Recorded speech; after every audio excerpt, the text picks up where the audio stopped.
संताची या त्यांच्या कृपा जाणे कथेचा विस्तारो बाबाजी सद्गुरु दास तुका प्रभु के चरणों में सदा पुनि पुनि करो प्रणाम ऐसी माया तारी रे मेरे प्रियतम शाह विठ्ठल विठ्ठल विठ्ठल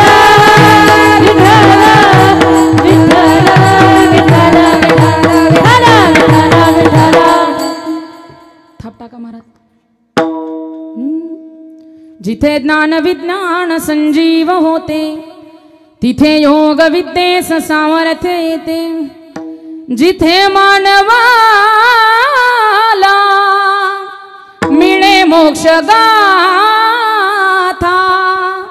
तुझ्या पायरीशी सदा नम्र माता तुझ्या मंदिरी आर्त जीवास तृप्ती तुझ्या दर्शने लोक स्वानंद गीती श्रुती धन्य झाली तिथे योग विद्येस सामर्थ्य येते जिथे मानवाला मिळे मोक्ष गाथा तुझ्या पायरीशी सदा नम्र माता तुझ्या मंदिरी आर्त जीवास तृप्ती तुझ्या दर्शने लोक स्वानंद गीती श्रुती धन्य झाल्या तुझे गुण गाता तुझ्या पायरीशी सदा नम्र माता हे दुख भांजन मारुती नंदन हे दुख भांजन मारुती नंदन सुन लो मेरी पुकार पवन सुत बिनती वारंवार पवन सुत बिनती वारंवार हे दुख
अद्यात्रय जननी देवाचे पंढरीच्या देवराया दंडवत तुझे पाया सेवे लागी सेवक झालो लागलो तुमच्या निज चरणा अहो स्वामी तुकया देवा यावरी न करावा अव्वेनु हित भावे तरी दंभ दुरी ठेवा चित्त शुद्ध सेवा देवाचे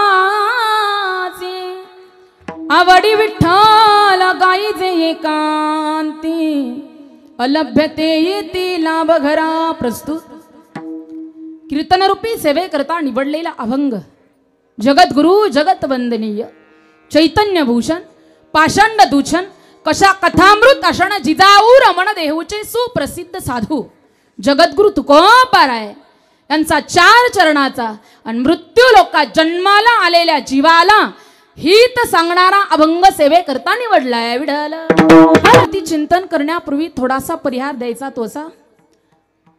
आपल्या गावामध्ये सालाबाद प्रमाणे चालू असलेला हा कीर्तन महोत्सव वर्ष 4 महिला अखंड हरिनाम सप्ताह, त्याचबरोबर संगीत शिव महापुराण कथा ज्ञानयज्ञ सोहळा आणि या सोहळ्यातील ही आजची 4थ्या दिवसाची कीर्तन रूपी सेवा समस्त ग्रामस्थ महिला मंडळीच्या वतीने तसेच टाळकरी माळकरी गायनाचार्य मृदुंगाचार्य यांच्या प्रमुख उपस्थितीत माझ्या वाट्याला आली।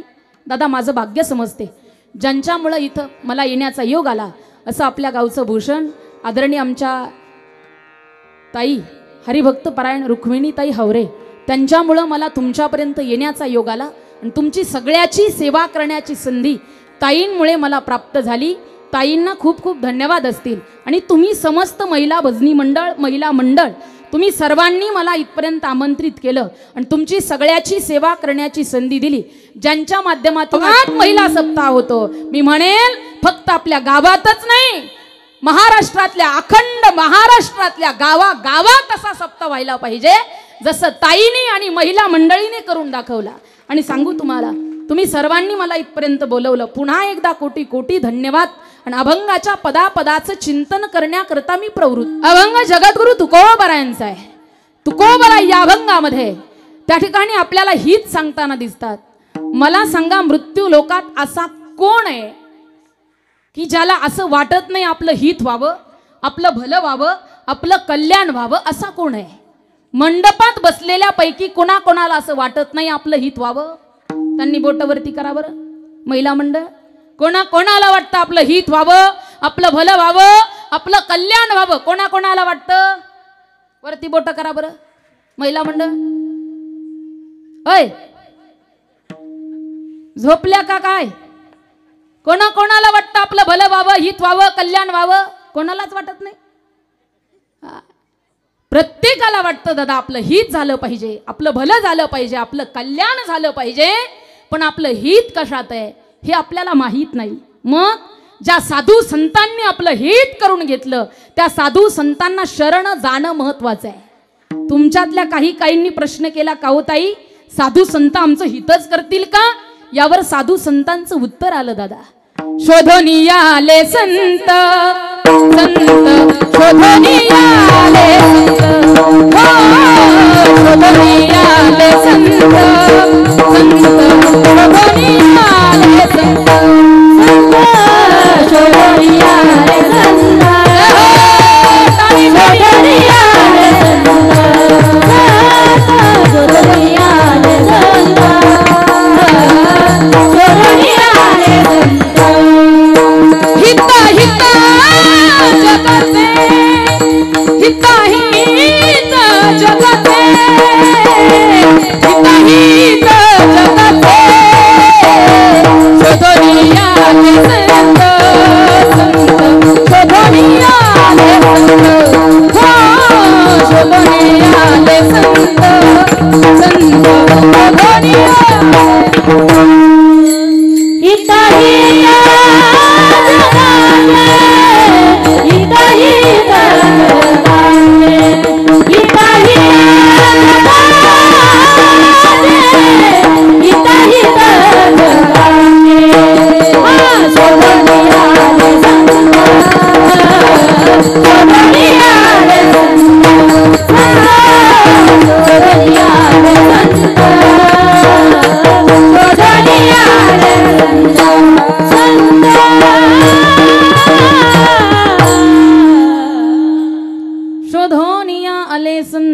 हिताहित जगाचे साधू संत या मृत्यू लोकात जगाच्या हिता करता आली।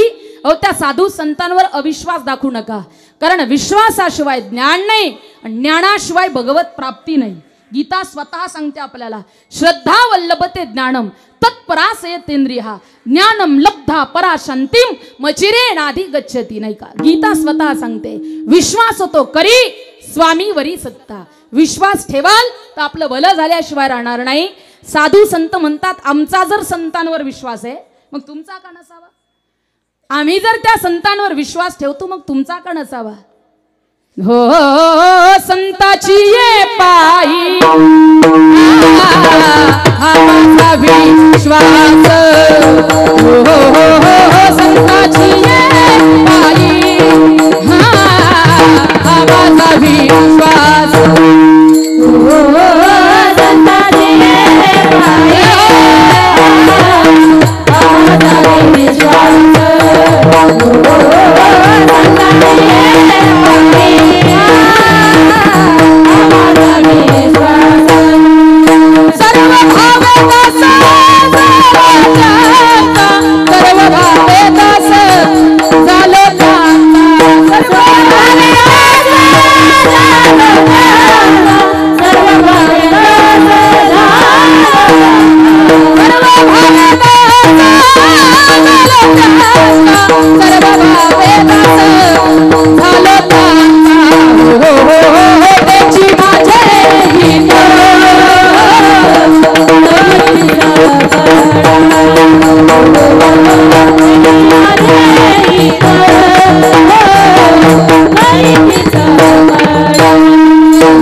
संताची ये पायी हा माझा विश्वास हा माझा विश्वास सर्व भावे दास झालो त्यांचा. पण दास तरी का झालो? कारण तेच माझे हित करी ती सकळ आणि जेने हा गोपाळ कृपा करी. साधू संतांनी आपलं हित करणं, आपण त्या भगवंताच्या भक्ती चिंतनात मग्न होणं. साधू संत आपल्या हिताकरताच आले दादा. हित ते करावे देवाचे चिंतन करोनिया मन एकविध. साधू संत या मृत्यू लोकात जगाच्या हिता करता आलीत, त्यांच्यावर अविश्वास दाखवू नका. एखादा साधा मनुष्य असेल ज्याच्या मनात आपलं भलं करायचं कल्याण करायची इच्छा आहे, त्याच्यावर विश्वास ठेवला तर तुमचं भलं होतं. मग साधू संत तर जगाच्या हिता करता आले. देह कल्याण संतांच्या विभूती देह कष्टवीती परोपकारे. साधू संत मृत्यू लोकात जगाच्या हिता करता आलीत, त्यांच्यावर अविश्वास दाखवू नका. साध्या माणसावर विश्वास ठेवला तर आपलं भलं होतं. मग साधू संत तर जगाच्या हिता करता आलेत. तुम्ही म्हणाल ताई का हो कोणाचं भलं झालं? सांगू तुम्हाला. एक साधा मनुष्य होता, त्याच्याकडून राजद्रोहासारखा गुन्हा घडला. गुन्हा घडला हे त्याला माहित होतं, कळालं होतं. त्याला माहित होतं आता एक तर पोलीस उचलतील आणि उचलल्यानंतर बेदम मारतील. काहीतरी पळवाट शोधावी म्हणून तो एका वकील साहेबांकडे गेला. का हो वकील साहेब, असं म्हणतात ना आपल्या भारतीय राज्यघटनेत चांगल्या चांगल्या गुन्हेगाराला सहजासहजी पळता येईल अशा पळवाटा आहेत. मला काय जास्त माहित नाही बा, पण असं म्हणतात. का हो वकील साहेब? वकील साहेब म्हणतात लेका तुला काय मी एखादा साधू वाटलो का फुकट सल्ला द्यायला? बाबा मी एक वकील आहे, तुला आली माझी फीस द्यावी लागेल. ज्या वेळेला तू फीस देशील त्याच वेळेला मी तुला सल्ला देईल. यानं हात जोडले. का हो वकील साहेब, माझ्याकडून राजद्रोहासारखा गुन्हा घडलाय. मान्य आहे, पण मुद्दामून नाही व चुकून घडलाय. माझ्याकडून मुद्दामून नाही चुकून घडलाय. काही पळवाट असेल तर सांगा. वकील साहेब म्हणतात लेका आधी तुला माझी फीस द्यावी लागेल, नंतरच तुला मी काय देईल? सल्ला देईल. वकील साहेबाला प्रश्न केला. का हो वकील साहेब किती तुमची फी आहे? वकील साहेब म्हणतात 25,000. किती किती? म्हणा ना 25,000. कुठं तुम्हाला घरातून द्यायची? 25,000 रुपये द्यावे लागतील. म्हटल्यानंतर या पठ्ठ्यानं सांगितलं वकील साहेब 25 नाही 50 देईन, पण मी निर्दोष मुक्त झालो पाहिजे. वकील साहेब म्हणतात लेका होशील ना, नाही तर माझेच पैसे घ्याल आणि माझ्याच केसवर आयुष्यभर जगाल. काही काही केसेस अशा पाहायला मिळतात. बाप त्याच केसवर जगला, मुलगा त्याच केसवर जगला आणि आता नातू सुद्धा. इथं कोणी वकील असेल तर मी त्यांच्याबद्दल सांगत नाही बरं का, आमच्या तिकडचं सांगते. नाही तर कीर्तन संपल्यावर म्हणायचे या इकडं पाहतो तुमच्याकडं, असं व्हायला नको. हा सांगू तुम्हाला. वकील साहेबांना सांगितलं लेका तुला मी माफ करेल, तुला सल्ला देईल, पण तुला 25,000 द्यावे लागतील. यानं सांगितलं 50 देईन, पण मी निर्दोष मुक्त झालो पाहिजे. वकील साहेब म्हणतात लेका निर्दोष मुक्त होशील, पण यानं सांगितलं वकील साहेब तुमची जी फी आहे ना तुम्ही निर्दोष मुक्त झाल्याच्या नंतर देईल, अगोदर काय मिळणार नाही. यानं सांगितलं. वकील साहेबांना विचार केला, हा इथलाच दिसतोय, चांगल्या वृत्तीचा दिसतोय, अरे आणि कुठे जाणार आहे हा, याला निर्दोष मुक्त करतो, देईल माझी फी, नाही का. इकडे वकील साहेबांना सांगितलं, लेका तुला एक मी मंत्र देईल, त्या मंत्राच्या मागे, मंत्राच्या पुढे, मंत्राच्या मध्ये तू एकही अक्षर बोलायचं, बोलशील तर त्याला जबाबदार तू असशील. वकील साहेबांना सांगितलं, लेका मागे पुढे मध्ये एकही अक्षर बोलायचं नाही, मी तुला एक मंत्र देईन. वकील साहेब एवढंच म्हणायचे, मी तुला एक मंत्र देईन, मागे पुढे मध्ये एकही अक्षर बोलू नको, मागे पुढे मध्ये एकही अक्षर बोलू नको. हा म्हणतो, वकील साहेब आता एकदा सांगूनच टाका ना तो मंत्र काय आहे. वकील साहेब म्हणतात, मला नाही माहीत. असं म्हटल्यानंतर याचं सरकलं. तो म्हणतो, वकील साहेब अहो तुम्हाला माहीतच नव्हता, माझा इतका वेळ कशा करता घालवला. वकील साहेब म्हणतात, लेका अरे मंत्रच असा आहे की मला नाही माहीत. तुला कुणीही कुठलाही कसलाही प्रश्न विचारला तर तू फक्त एकच उत्तर द्यायचं की मला नाही माहीत. केस कोर्टात गेली. विरोधी पक्षाच्या वकिलानं प्रश्न केला, का रे बाबा तुझ्याकडून राजद्रोहासारखा गुन्हा घडला का. यानं सांगितलं, मला नाही माहीत. विचारलं, बाबा गुन्हा केला असशील तर खरं बोलून टाक, तुझी शिक्षा कमी होईल. यानं सांगितलं, मला नाही माहीत. जज साहेबांना प्रश्न केला, लेका खरं बोलून टाक, पोलिसाचा मार कमी खावा लागेल, शिक्षा कमी होईल. यानं सांगितलं, मला नाही माहीत. मग याचा वकील उठून उभा राहतो, जज साहेब याला कुणीही कुठलाही कसलाही प्रश्न विचारू द्या, तो एकच उत्तर देतो की मला नाही माहीत. याचा अर्थ या माणसाला वेड लागलेला आहे आणि वेड्या माणसाला राजद्रोहाचा गुन्हा माफ आहे. निर्दोष मुक्त झाला आणि पठ्ठ्या घरी आला. घरी आल्यानंतर फॅनच्या हवेखाली बसला होता. इतक्यात वकील साहेब अर्धा किलो पेड्याचा पुडा घेऊन याच्याकडे आले. सांगितलं, लेका निर्दोष मुक्त झाला, पोलिसाचा मार कमी खावा लागला, आता माझी फीस देऊन टाक. हा म्हणतो, मला नाही माहीत. विढाला विढाला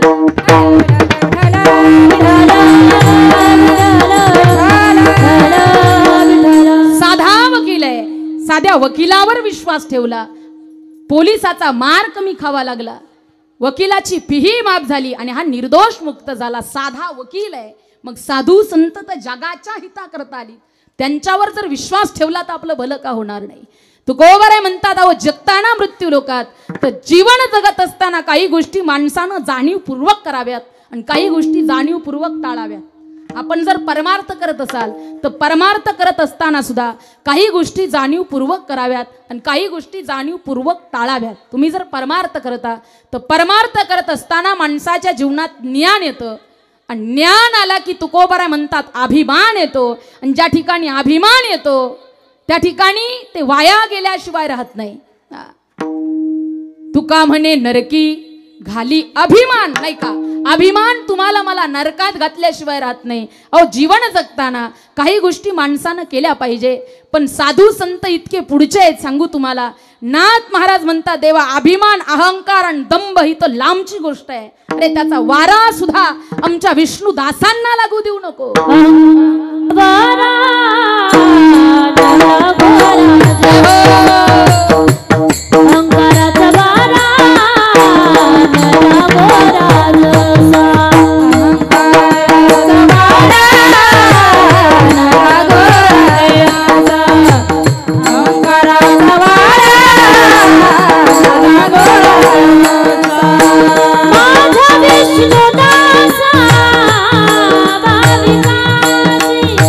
माझा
विष्णू दासा भाविकासी नाही का देवा. अहंकार तर लांबची गोष्ट आहे रे, त्याचा वारा सुद्धा आमच्या विष्णू दासांना लागू देऊ नको. मग तुकोबाराय सुद्धा तेच सांगतात, बाबांनो जन्माला आलात, तुम्हाला हित करायचंय तर ते हित करण्याकरता जीवनातला दंभ बाजूला ठेवा आणि चित्त शुद्ध अंतःकरणानं भगवंताची भक्ती करा. अभंगाचं प्रथम चरण.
भावे तरी दंभ दुरी ठेवा, चित्त शुद्ध सेवा देवाची. काय म्हणतात महाराज, बाबांनो तुम्हाला जर जीवनात हित करायचं असेल तर जीवनातले दंभ बाजूला ठेवा, अहंकार बाजूला ठेवा, अभिमान बाजूला ठेवा, लोभ बाजूला ठेवा, काम बाजूला ठेवा, जीवनातले 6 विकार बाजूला ठेवा. तुमच्या जीवाचं हित झाल्याशिवाय राहणार नाही.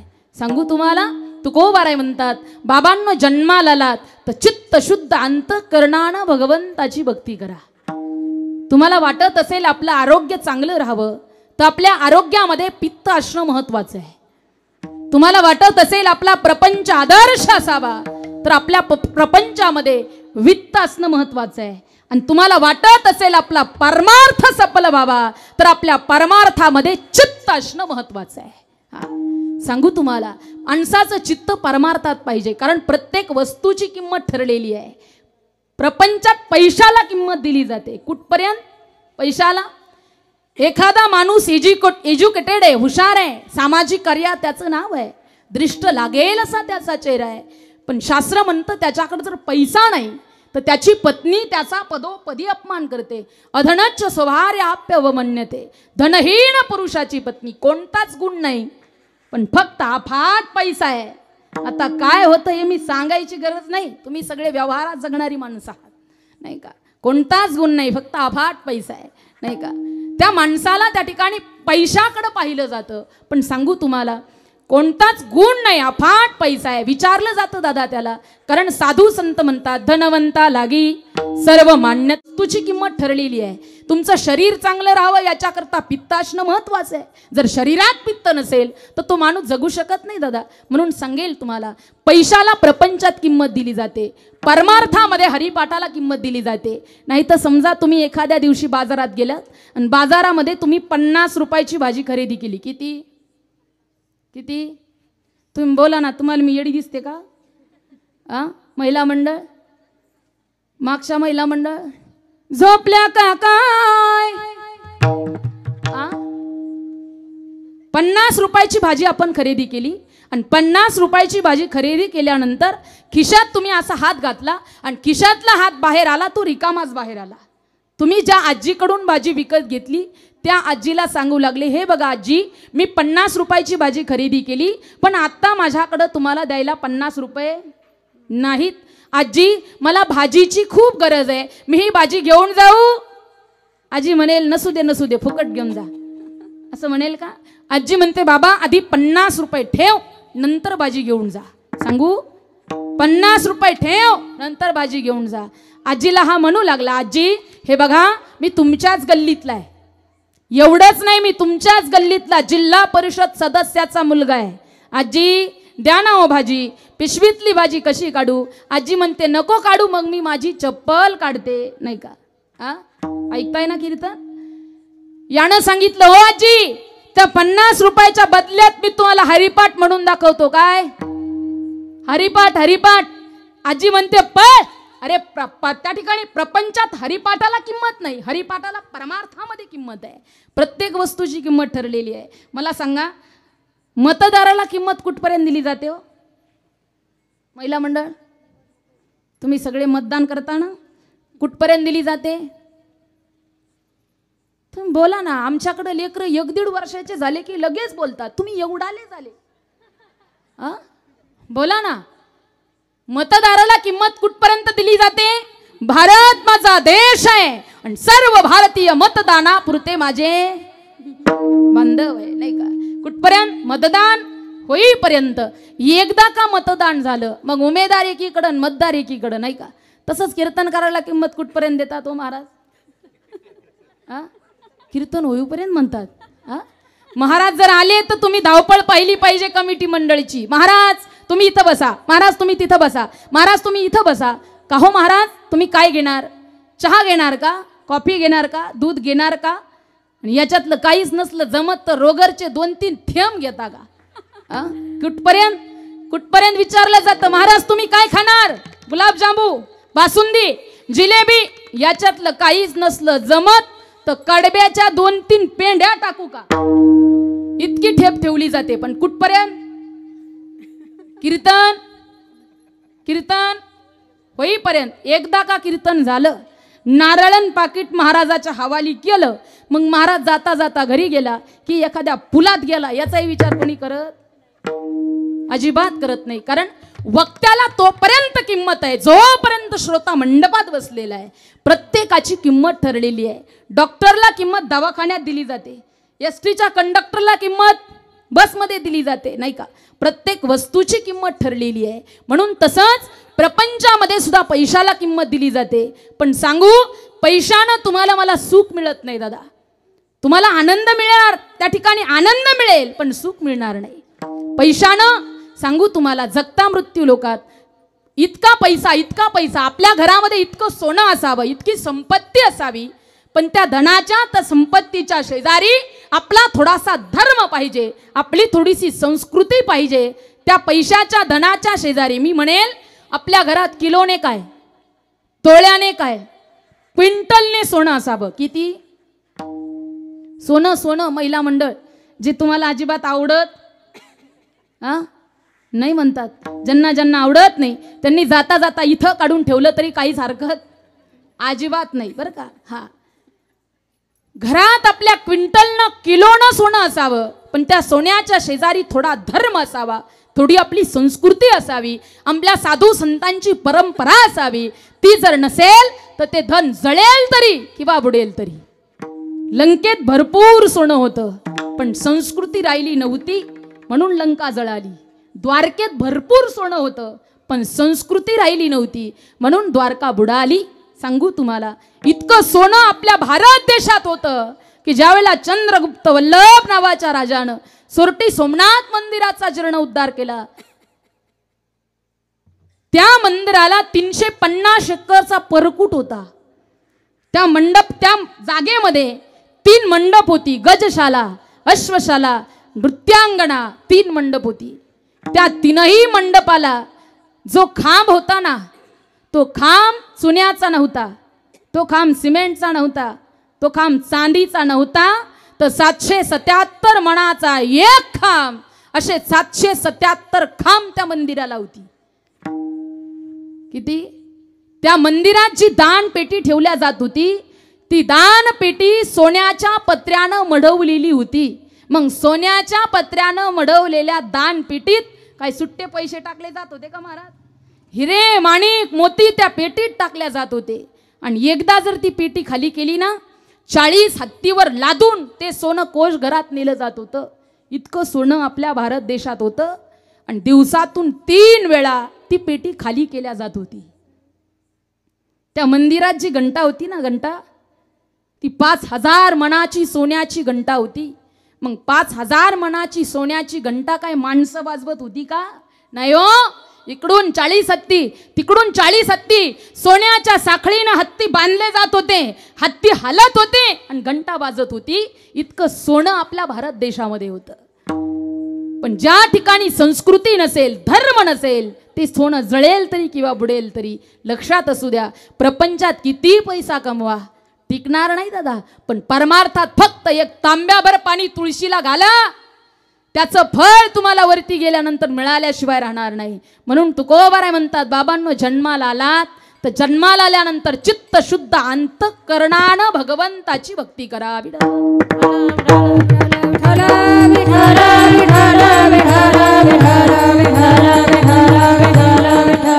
जसं प्रपंचात वित्त आहे तसं परमार्थात चित्त पाहिजे. चित्त जर एकाग्र असेल तर तुमचं त्या ठिकाणी भलं झाल्याशिवाय राहणार नाही, आपलं हित झाल्याशिवाय राहणार नाही. म्हणून तुकोबाराय म्हणतात, बाबांनो आवडीनं प्रेमानं भगवंताची भक्ती तुम्ही करा. किती आवड असावी आपल्या भक्तीमध्ये, किती आवड असावी. आपण मृत्यू लोकामध्ये मोर नावाचा पक्षी पाहतो. मोर, मोर माहिती ना सर्वांना? मोर, मोर होय, मोर माहिती का तुम्हाला? हा, मोर नावाचा पक्षी आपण पाहतो. त्या मोर नावाच्या पक्षाच्या पाठीमागच्या पिसावर जो डोळा असतो, तुम्ही आम्ही मनुष्य त्याला डोळा म्हणतो, ही हा मोराच्या पिसावरचा, मी जाऊ घरी, हा मोराच्या पिसावरचा, आपली पार्टी निदान तुम्ही बोला. हा मोराच्या पिसावरचा डोळा. पण माऊली म्हणतात, तो डोळा जर त्या मोराला दृष्टी देत नसेल तर त्या डोळ्याचा त्या मोराला काही उपयोग फायदा नसेल, तर असा डोळा त्या मोराला हसून काही उपयोग आहे का? मोर अंगी असुसे पिसे असुसे डोळुसे, परी त्यासी दृष्टी नसे तैसे ते गा. माऊली वर्णन करतात, मोराच्या पाठीमागच्या पिसावर जो डोळा आहे, तो डोळा जर त्याला दृष्टी देत नसेल तर त्या डोळ्याचा त्या मोराला काही उपयोग फायदा नसेल, तर असा डोळा असून काही उपयोग आहे का? मग तुम्ही जर भक्ती करत असाल पण तुमच्या भक्तीत जर आवड नसेल तर ती भक्ती देवाला आवडत नाही दादा, ती भक्ती देवाला आवडत नाही. सांगू त्याही पुढचा दृष्टांत माऊली देतात, का स्तन झाले गळा शेळी जैसे. आपण शेळी नावाचा प्राणी पाहतो ना, तुमच्याकडे आहे का? महिला मंडळीचा सगळ्यात आवडीचा प्राणी शेळी, नाही का? त्या शेळीच्या गळ्याला काही स्तन नसतात आणि पाठीमागं काही स्तन नसतात. माझा तुम्हाला प्रश्न आहे, आपल्याला शेळीच्या गळ्याचे स्तन दूध देतात की पाठीमागचे? पाठीमागचे स्तन दूध देतात. मग माऊली म्हणतात तसे स्तन त्या शेळीच्या गळ्याला असून काही उपयोग आहे का हो? का स्तन झाले गळा शेळी ये जायचे. आणि त्याही पुढचा गोड दृष्टांत देतात माऊली. साबरी वाढीनल्या सरळा, साबरी वाढीनल्या सरळा, वरी फळना अंतु पोकळा, वरी फळना अंतु पोकळा, कास्तन झाले गळा, कास्तन झाले गळा, शेळी जैसे, शेळी जैसे, साबरी वाढीनल्या सरळा, साबरी वाढीनल्या सरळा. नाही का, उंच वाढणार असे एक पृथ्वी तलावरती झाड आहे, ज्याला फळही येत नाही, फुलंही येत नाही, त्याच्या सावली खाली तुम्हाला आणि मला बसता येत नाही. आमच्याकडे त्याला अशोकाचं किंवा अंजनाचं झाड म्हणतात. तुमच्याकडे कशाचं म्हणतात? अशोकाचं उंच वाढणारं झाड, त्याला फळही येत नाही, फुलंही येत नाही, आणि त्याच्या सावली खाली तुम्हाला आणि मला बसता येत नाही. मग माऊली म्हणतात तसं झाड या मृत्यू लोकात असून काय उपयोग आहे का? तो डोळा जर मोराला दृष्टी देत नाही तर डोळ्याचा उपयोग नाही. शेळीच्या स्तन दूध देत नाही तर त्या स्तनाचा उपयोग नाही. उंच वाढणारं झाड जर तुम्हाला मला सावली देत नाही त्याचा उपयोग नाही. तसं तुम्ही भक्ती करता पण त्या भक्तीत प्रेम नसेल, भक्तीत आवड नसेल तर अशी भक्ती करून सुद्धा काही उपयोग, अजिबात उपयोग होत नाही. म्हणून तुकोबाराय म्हणतात, देवा तुम्हाला जर हित करून घ्यायचं, चित्तशुद्ध अंतःकरणानं तुम्ही भगवंताची भक्ती, पण ती कशी असली पाहिजे? आवडीनं प्रेमानं केली पाहिजे, तर ती देवाला आवडते.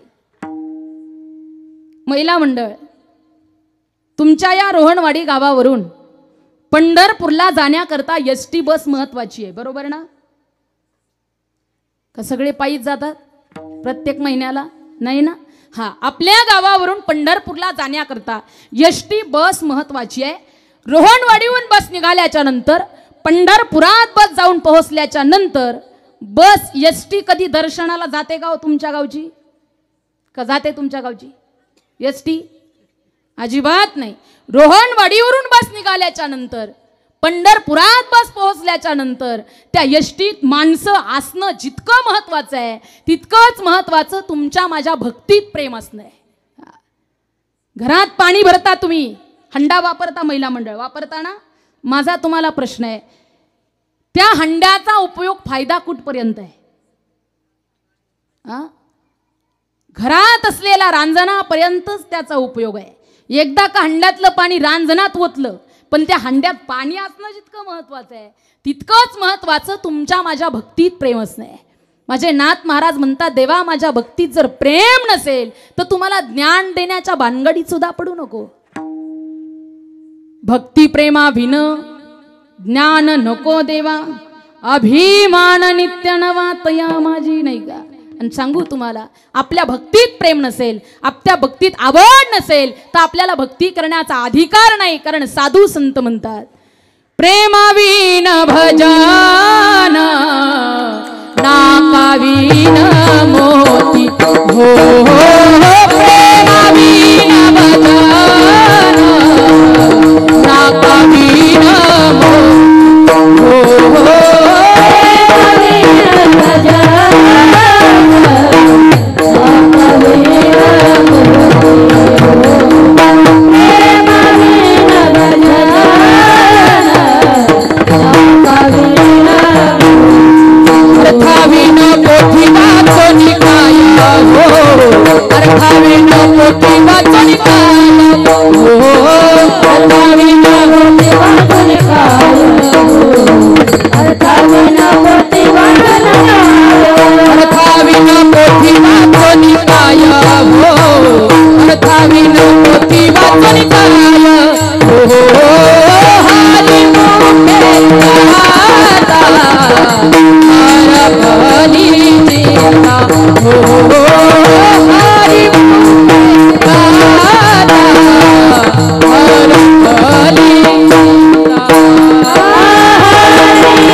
नाकाविन मोती अर्थाविन पोथी वाचून काय. त्याच माणसाला भजन करण्याचा अधिकार आहे ज्याच्या भजनात प्रेम आहे. त्याच बाईला नथ घालण्याचा अधिकार आहे जिला नाक आहे. आणि त्याच माणसाला पोथी वाचण्याचा अधिकार आहे ज्याला त्या पोथीतला अर्थ माहीत आहे. मग महाराज म्हणतात आवडीनं जर तुम्ही भगवंताची भक्ती केली तर अलभ्य गोष्टी घरात घर चालत येतात रे बाबांनो. काही कष्ट करण्याची गरज पडत नाही. अलभ्य गोष्टी तुमच्या घरात घर चालत आल्याशिवाय राहणार नाही. किती आवड आपल्या भक्तीत असावी, किती प्रेम आपल्या भक्तीत असावं सांगू तुम्हाला. एक दिवस असं घडलं, एका झाडावर एक कावळा आणि एक कावळीन असं दोन जोडपं राहत होतं. एक कावळा आणि एक कावळीन असं जोडपं एका झाडावर राहत होतं. आणि एका झाडावर राहणार ते जोडपं, त्या कावळीनीनं अंडी दिली होती. अंड्यातून पिलं बाहेर काढण्याची क्रिया सुरू होती. पण कावळीनीनं कावळ्याला सांगितलं, मला या अंड्यातून जर पिलं बाहेर काढायचे असतील तर माझ्या जीवनात त्राण पाहिजे, ऊर्जा पाहिजे, ताकद पाहिजे. पण मला खूप दिवसापासून काय मांस खायला मिळालं नाही. माझ्या जीवनात त्राण नाही, मला त्या ठिकाणी ऊर्जा नाही. मी या अंड्यातून पिलं बाहेर काढू शकत नाही. कावळा निघाला मांस शोधण्याकरता. कावळीनीनं इच्छा व्यक्त केली मांस खाण्याची. कावळा मांस शोधू लागला. वन वन वन वन वन भटकून आला. पण कावळ्याला मांस काय मिळालं नाही. झाडावर आला आणि कावळ्यानं सांगितलं मांस मिळायला तयार नाही. एखादं मेलेलं जनावर सुद्धा नाही, कुठे मांसच मिळायला तयार नाही. कावळा इकडे तिकडे आशेनं पाहत होता. कावळीनीनं सांगितलं होतं मांस जर मिळालं नाही तर अंड्यातून पिलं बाहेर निघणार नाही, कारण माझ्या जीवनात ऊर्जा नाही, माझ्या जीवनात त्राण नाही. कावळा इकडे तिकडे बघू लागला आणि बघता बघता कावळ्यानं पाहिलं की झाडाच्या खाली एक स्त्री खिन्नपणानं बसलेली होती. खिन्न बसलेली स्त्री कावळ्यानं पाहिली. कावळा त्या स्त्रीच्या जवळ गेला आणि स्त्रीच्या जवळ गेल्याबरोबर कावळा त्या स्त्रीच्या जवळ जवळ जाऊ लागला. ती स्त्री एकटक पाहत होती. हात हलत नव्हते, पाय हलत नव्हते, त्या ठिकाणी डोळे हलत नव्हते. एकटक फक्त ती स्त्री पाहत होती. आणि एकटक पाहणाऱ्या स्त्रीकडे कावळ्यानं पाहिलं. कावळा जवळ जवळ जात होता. स्त्री हलत नव्हती, हात हलत नव्हते, पाय हलत नव्हते. कावळा स्त्रीच्या जवळ गेला आणि लांबलेल्या पायाच्या अंगठ्याला कावळ्यानं टचकन दिशी टोच मारली. कावळा विचार करत होता स्त्री गेलेली आहे, मेलेली आहे. जशी चोच मारली तसा अंगठ्याचा त्या ठिकाणी मांसाचा लोचका तोडला आणि कावळा कावळीनीकडे गेला. हे बघ, आजपर्यंत तू जनावरांचं मांस खाल्लंय, पण बघ आज तुझ्या करता मी माणसाचं मांस आणलंय, माणसाचं मांस. अरे 8 दिवस तुला पुरेल इतकं मांस खाली पडलंय. एकदा घरट्यातून खाली डोकाव आणि बघ. कावळीनीनं डोकावलं आणि पाहिलं एक स्त्री खिन्न बसलेली आहे. तिच्या अंगठ्यातून रक्त गळतंय. कावळा पुन्हा खाली गेला. पुन्हा त्या स्त्रीचे लचके तोडू लागला. बघता बघता त्यानं आपले सगळे नातेवाईक गोळा केले. 50 कावळे जमा झाले आणि त्या स्त्रीचे लचके तोडू लागले. लच लच लच दिशी त्या लचके तोडू लागले त्या स्त्रीचे. सांगू तुम्हाला, लचके तोडणारे कावळे विचार करत होते स्त्रीचं मांस, माणसाचं मांस खायला मिळालं होतं. सगळेजण त्या स्त्रीला तोडत होते. हात खाल्ले होते, पाय खाल्ले होते, पोट खाल्लं होतं, छाती खाल्ली होती, तोंड खाल्लं होतं. पण एक कावळ्यानं विचार केला, या स्त्रीचे एकटक पाहणारे डोळे, एकटक पाहणारे डोळे. कावळा स्त्रीच्या जवळ गेला आणि डोळ्यात चोंच मारणार इतक्यात त्या स्त्रीच्या अंतःकरणातून आवाज आला, हे कावळ्यांनो, तुम्हाला मला काय खायचंय ते खा. अरे माझे हाडं सुद्धा चगळून चगळून खा, पण माझे डोळे मात्र खाऊ नका. बाबांनो, कावळ्यांनो ऐका रे, माझं शरीर सगळं खा, माझ्या शरीरातले सगळे हाडं चगळून खा, पण माझे डोळे मात्र फोडू नका. जोपर्यंत मला माझा जगाचा मालक दिसत नाही तोपर्यंत निदान माझे डोळे चांगले ठेवा. ही जी अंतःकरणात भावना आहे त्या स्त्रीचं नाव होतं दादा राधाराणी. राधाराणी नाव आहे त्या स्त्रीचं. इतकं प्रेम आपल्या भक्तीत असणं महत्वाचं आहे. विठ्ठल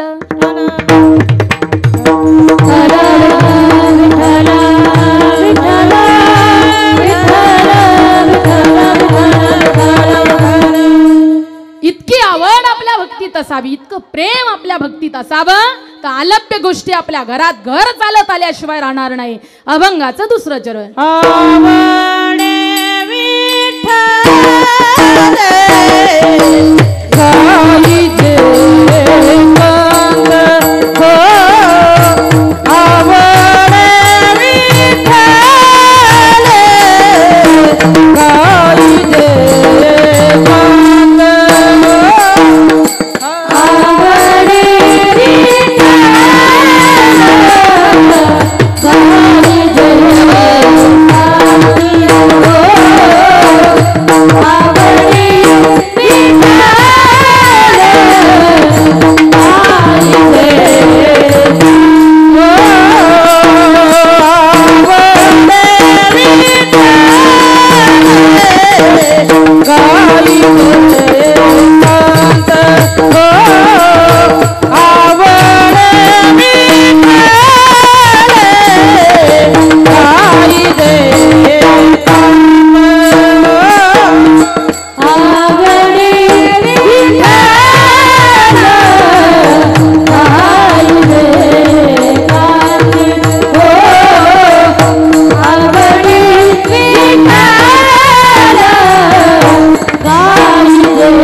हो, आवडे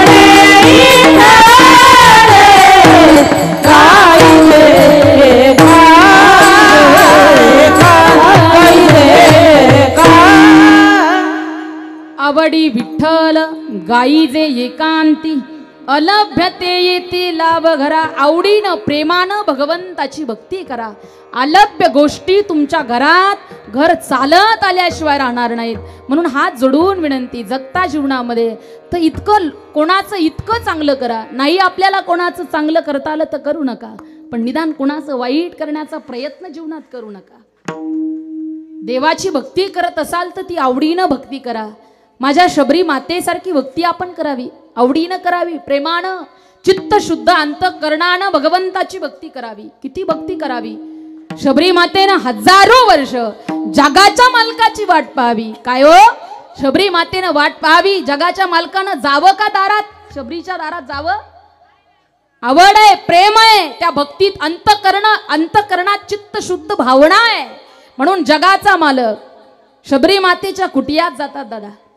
शबरी मातेच्या अंतःकरणात इतका भाव आहे, इतकी भक्ती आहे की जो भेटेल त्याला शबरी मातेनं म्हणावं. ज्या दिवशी मातंग ऋषीचा आशीर्वाद प्राप्त झाला की एक दिवस तुला राम प्रभू दर्शन देतील, त्या दिवसापासून शबरी माता रोज भगवंताची त्या ठिकाणी याचना करायची. मातंग ऋषीजींना विचारायची, का हो ऋषीजी, त्या प्रभूचं दर्शन करण्याकरता कोण्या मंदिरात कोण्या आश्रमात जावं लागेल? मातंग ऋषी म्हणतात, शबरी माते तुझी भक्ती जर उच्च कोटीची असेल तर तुला कोण्या मंदिरात जाण्याची गरज नाही, तुला कोण्या आश्रमात जाण्याची गरज नाही. ते मंदिर तुझ्या घरी चालत आल्याशिवाय राहणार नाही. अहो, ज्या घरी मंदिर चालत येतंय त्याला कधीच आपल्याला घर म्हणता येणार नाही. मंदिरापेक्षाही ते घर श्रेष्ठ आहे. शबरी मातेनं आवाज द्यावा, जगाच्या मालकाला विनंती करावी, प्रभू मेरा छोटा सा संसार प्रभु आ जाओ एक बार, मेरा छोटा सा संसार प्रभु आ जाओ एक बार, मेरा छोटा सा संसार प्रभु आ जाओ एक बार, मेरा छोटा सा संसार आ जाओ एक बार, प्रभु आ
छोटा सा संसार प्रभु आ जाओ एक बार दावी भगवंता करता गोड गोड फळं घरात आणून ठेवावी आणि शबरी मातेनं भगवंताला विनंती करावी जो भेटेल त्याला सांगावं ज्या दिवशी माझे राम प्रभू माझ्या घरी येतील माझी कुटिया पावन झाल्याशिवाय राहणार नाही मेरे झोपड़ी के भाग जाव खुल जाएंगे राम आएंगे मेरे झोपड़ी के भाग आज खुल जाएंगे राम आएंगे मेरे झोपड़ी के भाग आज खुल जाएंगे राम आएंगे मेरे झोपड़ी के भाग खुल जाएंगे राम आएंगे राम आएंगे आएंगे राम आएंगे राम आएंगे आएंगे राम आएंगे मेरे झोपड़ी के भाग आज खुल जाएंगे राम आएंगे मेरे झोपड़ी के भाग आज खुल जाएंगे राम आएंगे मेरे झोपड़ी के भाग खुल जाएंगे राम आएंगे मेरे झोपड़ी के भाग खुल जाएंगे राम आएंगे राम आएंगे तो अंगना सजाऊंगी दिया जल के दिवाली में मनाऊंगी राम आएंगे तो अंगना सजाऊंगी दिया जल के दिवाली में मनाऊंगी मेरे जन्मों के सारे पाप मिट जाएंगे राम आएंगे मेरे जन्मों के सारे पाप मिट जाएंगे राम आएंगे राम आएंगे आएंगे राम आएंगे राम आएंगे आएंगे राम आएंगे मेरे झोपड़ी के भाग खुल जाएंगे राम आएंगे मेरे झोपड़ी के भाग खुल जाएंगे राम आएंगे मेरे झोपड़ी के भाग खुल जाएंगे राम आएंगे राम आएंगे राम आएंगे शबरी मातेला आवाज द्यावा जगाच्या मालकाला जो भेटेल त्याला म्हणावं ज्या दिवशी राम प्रभू माझ्या घरी येतील माझी कुटिया पावन झाल्याशिवाय राहणार नाही त्या प्रभूच्या स्वागताकरता दारात सडा टाकील माझं अंगण सजवून टाकील हो त्या प्रभूच्या स्वागताकरता दारात रांगोळी काढील प्रभूच्या स्वागताकरता माझ्या दारात दिवे लावील जसं तुम्ही आम्ही 22 जानेवारीला दिवाळी साजरी केली तशी शबरी माता रोज दिवाळी साजरी करायची रोज अंगण सजलं जायचं रोज दारात दिवे लावल्या जायचे आणि काय नवल आहे किती आवड आहे किती भक्ती आहे अहो किती प्रेम आहे की जगाच्या मालकानं तिच्या दारात जावं किती प्रेम आहे आणि आवाज द्यावा माँ ओ माँ शबरी माता म्हणती है कौन है मुझे माँ बुलाने वाला मुझे तो अभी माँ का सौभाग्य ही नहीं प्राप्त हुआ कौन है मुझे माँ बुलाने वाला जगाच्या मालकानं परत आवाज द्यावा माँ ओ माँ शबरी माता म्हणतीये आणि कुटियेमधून बाहेर येते आहे आणि जगाच्या मालकाकडे पाहतीये काय त्या राम प्रभूचं सौंदर्य आहे दशरथ प्यारे कौसल्या दुलारे नैनों के तारे करू तिहारी मनुवा नाही का शबरी माता त्या रामप्रभूकडे पाहतीये काय त्या रामप्रभूचं सौंदर्य आहे रूप सावळे सुकुमार रूप सावळे सुकुमार रूप सावळे सुकुमार रूप सावळे सुकुमार काणी कुंडले मकराकार काणी कुंडले मकराकार मकराकार सुकुमार रूप सावळे सुकुमार रूप सावळे सुकुमार रूप सावळे सुकुमार जगाच्या मालकाकडे पाहिलं शबरी मातेनं हात जोडले प्रभू मी एक अधम जातीत जन्माला आलेली स्त्री आहे आज माझ्याकडे तुम्हाला देण्याकरता काहीच नाही प्रभू प्रभू म्हणतात शबरी माते, अगं मुलं लहान लहान असताना त्या मुलांचा सांभाळ आईनं केला पाहिजे. मुलं लहान लहान असताना त्या मुलांचा सांभाळ वडिलांना केला पाहिजे. पण तितकंच महत्वाचं आहे शबरी माते, मुलं मोठी झाल्यानंतर, आई वडील म्हातारी झाल्यानंतर त्या आई वडिलांचा सांभाळ करणं हे सुद्धा त्या मुलांचं कर्तव्य आहे. त्याच दिवशी त्या शबरी मातेला नवविधा भक्ती प्रदान करतात. हे भक्तीतलं प्रेम आहे, हा भक्तीतली आवड आहे, भक्तीतली त्या ठिकाणी साधना आहे. शबरी मातेनं देवाला भक्तीतली आवड, आलभ्य गोष्टी घरात घर चालत आल्याशिवाय राहत नाहीत.